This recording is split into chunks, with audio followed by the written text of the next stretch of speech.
প্রার্থনার উত্তর পাওয়ার 5টি স্পষ্ট নিয়ম বাইবেল অনুসারে। বিশ্বাস নিয়ে প্রার্থনা করো। যে প্রার্থনা করে সে যেন সন্দেহ না করে, বিশ্বাস করে। যাকব 1:6। ঈশ্বরকে বিশ্বাস করে যদি প্রার্থনা করো তাহলে তিনি তোমার প্রার্থনা শুনবেন। দ্বিতীয় বিষয়, পবিত্র জীবন যাপন করো। তোমাদের পাপ তোমাদের আর ঈশ্বরের মাঝে প্রাচীর তুলেছে।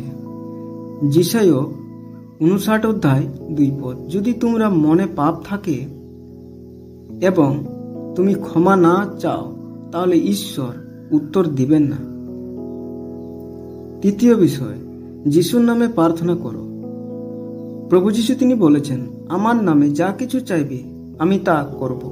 যোহন 14:13। যিশুর নামে প্রার্থনা করলে ঈশ্বর তা গ্রহণ করেন। চতুর্থ বিষয় হলো পবিত্র উদ্দেশ্যে প্রার্থনা করো।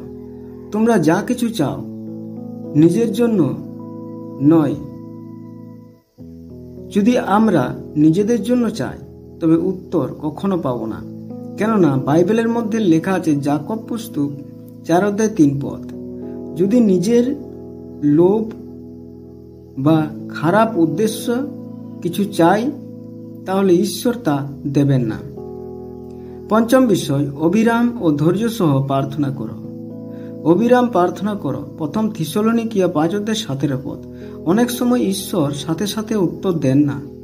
ধৈর্য ও নিয়মিত প্রার্থনা করলে তিনি ঠিক উত্তর দেবেন। সংক্ষিপ্তভাবে কিছু বিষয় আমি দিতে চাই। মনে রাখো এই নিয়মগুলো। বিশ্বাস নিয়ে প্রার্থনা, ঈশ্বর উত্তর দেন। পবিত্র জীবন, প্রার্থনা গ্রহণ হয়। যিশুর নামে প্রার্থনা স্বর্গে পৌঁছে যায়। সৎ উদ্দেশ্য নিয়ে প্রার্থনা, ঈশ্বর খুশি হন। নিয়মিত ও ধৈর্য সহ প্রার্থনা, সঠিক সময়ে উত্তর আসে।